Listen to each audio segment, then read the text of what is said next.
Friends, welcome to Bingo Pink channel. Friends, last month கனிஷ்காவுக்கு வந்து சலங்க பூஜை நல்லபடியாக நடந்து முடிஞ்சிச்சு. ஸோ சலங்க பூஜை ஃபங்க்ஷன்றதுனால கொஞ்சம் பிஸியாக இருந்துட்டேன். வீடியோஸ் எதுவும் அப்லோட் பண்ண முடியல. கூடிய சீக்கிரத்தில் டான்ஸ் வீடியோஸ் எல்லாமே அப்லோட் ஆகிடும்.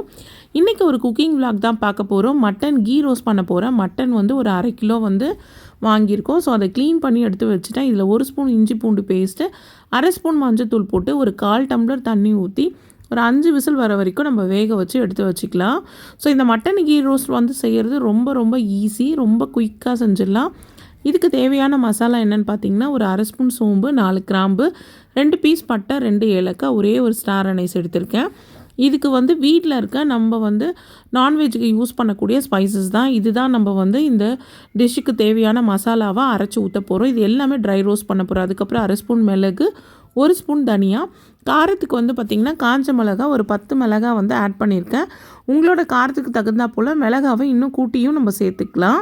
இது எல்லாமே ஒரு கடாயில் போட்டு ட்ரையாக வந்து நம்ம ரோஸ்ட் பண்ணணும். நல்லா வறுத்து எடுத்ததுக்கப்புறம் ஆறுனதும் மிக்ஸி ஜாருக்கு மாற்றிக்கலாம். எண்ணெய் எதுவுமே ஊற்ற வேண்டியதில்லை. ட்ரையாகவே ரோஸ்ட் பண்ணால் போதுமானதாக இருக்கும். இப்போ இந்த மிக்ஸி ஜாரில் கொஞ்சமாக தண்ணி சேர்த்து ஒரு பேஸ்ட் பதத்துக்கு அரைச்சி எடுத்துகிட்டு வந்துடலாம். மட்டனும் நல்லா வெந்து வந்துருச்சு. இப்போ இந்த ரெசிபிக்கு தேவையான மொத்த மசாலாவுமே நம்ம அரைச்சி ரெடி பண்ணியாச்சு. இப்போ ஒரு கடாயில் வந்து நம்ம கொஞ்சமாக கீ சேர்த்துக்கலாம். இந்த ரெசிபியே வந்து பார்த்திங்கன்னா மட்டன் கீ ரோஸ்ட்டு தான். ஸோ அதுக்கு இந்த நேம்க்கு ஏற்ற மாதிரி நம்ம இதை கீயில் தான் சமைக்க போகிறோம். நெய் கொஞ்சமாக விட்டுட்டு ஒரு மீடியம் சைஸ் வெங்காயம் வந்து கட் பண்ணி நான் ஆட் பண்ணிக்கிறேன்.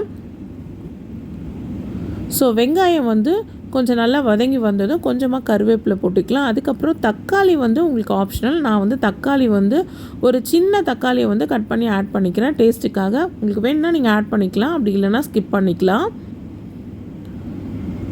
ஸோ வெங்காயம் தக்காளி நல்லா வதங்கி வந்ததும் 1 ஸ்பூன் இஞ்சி பூண்டு பேஸ்ட் நான் ஆட் பண்ணுறேன். நம்ம ஆல்ரெடி கறி வேகும் போது ஒரு ஸ்பூன் போட்டிருந்தோம்.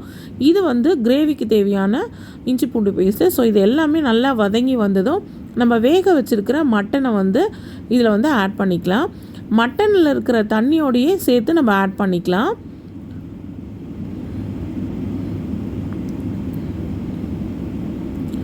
அடுத்ததாக நம்ம அரைச்சி வச்சுருக்க பேஸ்ட்டையும் இது கூடவே ஆட் பண்ணி சிம்மில் வச்சு ஒரு லிட்டு போட்டு மூடி வச்சுருங்க. அதுக்கப்புறம் இந்த ரெசிபிக்கு தேவையான உப்பையும் நீங்கள் ஆட் பண்ணிக்கலாம்.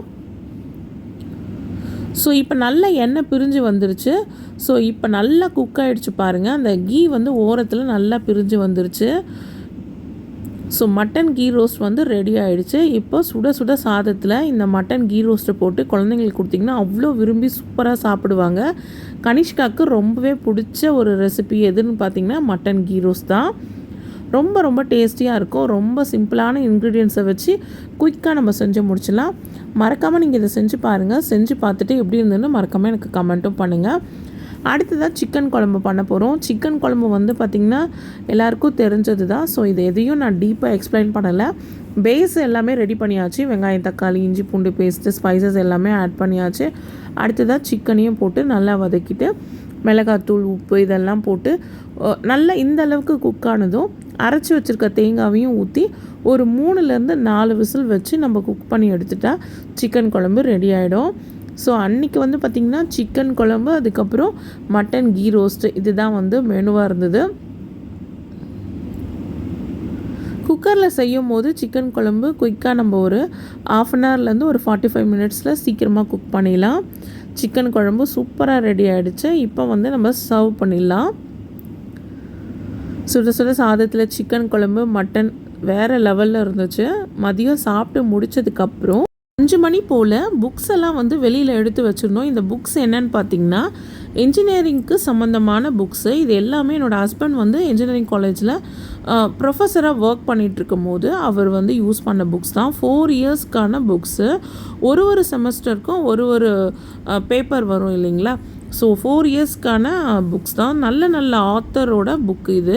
ஸோ இது எல்லாமே நாங்கள் நல்லா மெயின்டைன் பண்ணி வச்சுருந்தோம். ஸோ இதை வந்து ஒரு வேஸ்ட் பேப்பர் கடையில் போடுறதுக்கெலாம் மனசே இல்லை. ஸோ இதை வந்து லைப்ரரிக்கு டொனேட் பண்ணலாம் அப்படின்னு சொல்லி பைக்கில் எடுத்து வச்சுருந்தோம். இந்த லைப்ரரி எங்கே இருக்குதுன்னு பார்த்திங்கன்னா ஐனாவரத்தில் இருக்குது.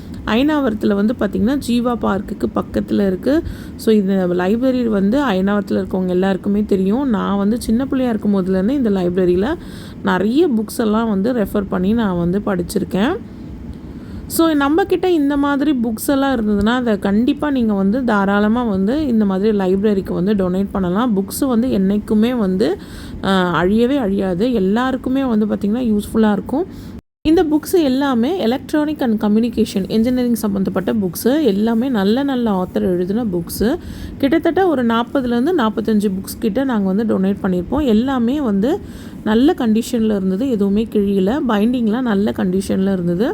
ஸோ இந்த மாதிரி புக்ஸ் எல்லாம் வந்து இப்போ பார்த்திங்கன்னா தேடினாலும் கிடைக்காது. ஸோ இதை வந்து லைப்ரரிக்கு டொனேட் பண்ணதில் எங்களுக்கு ரொம்பவே ஹாப்பியாக இருந்தது. ஸோ 4 பேருக்கு வந்து யூஸ்ஃபுல்லாக இருக்கும். ஸோ உங்கள்கிட்டயும் இந்த மாதிரி புக்ஸ் எல்லாம் இருந்ததுன்னா கண்டிப்பாக நீங்களும் லைப்ரரிக்கு டொனேட் பண்ணலாம்.